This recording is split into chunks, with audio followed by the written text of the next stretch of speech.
Islamabad high court से खबर शामिल करेंगे, जहां सेनेटर एजाज चौधरी के प्रोडक्शन ऑर्डर जारी करने की दरख्वास्त काबिल समाअत होने या ना होने पर फैसला महफूज कर लिया गया है। इस पर मजीद बात करते हैं डॉन न्यूज के नुमाइंदे उमर मेहताब बरनी से।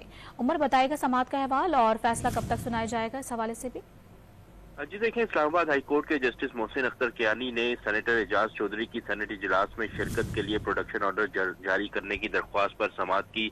दौरान समाअत सेनेटर एजाज चौधरी के वकील उमैर नियाजी और खालिद यूसुफ चौधरी अदालत में पेश हुए और मौक़िफ़ अपनाया कि हमने प्रोडक्शन ऑर्डर्स के लिए दरख्वास्त दी है लेकिन अमल दरामद नहीं हुआ। आज सेनेट का इजलास 27 को होना है जिसके लिए प्रोडक्शन ऑर्डर्स जारी किए जाए।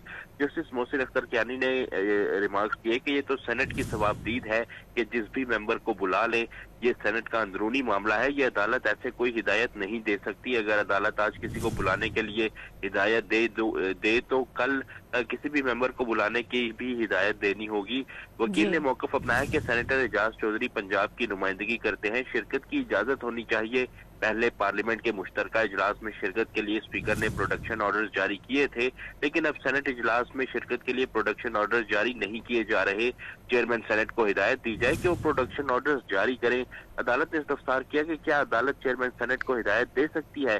दरख्वास्त गुजार सेनेट का मेंबर है, सेनेट को बुलाना है, कोर्ट ने नहीं। वकील दरख्वास्त गुजार ने मुख्तलिफ कवानीन और अदालती फैसलों के हवाले दिए। अदालत ने दरख्वास्त के होने से मुतल्लिक फैसला महफूज कर लिया। बहुत शुक्रिया उमर आपका।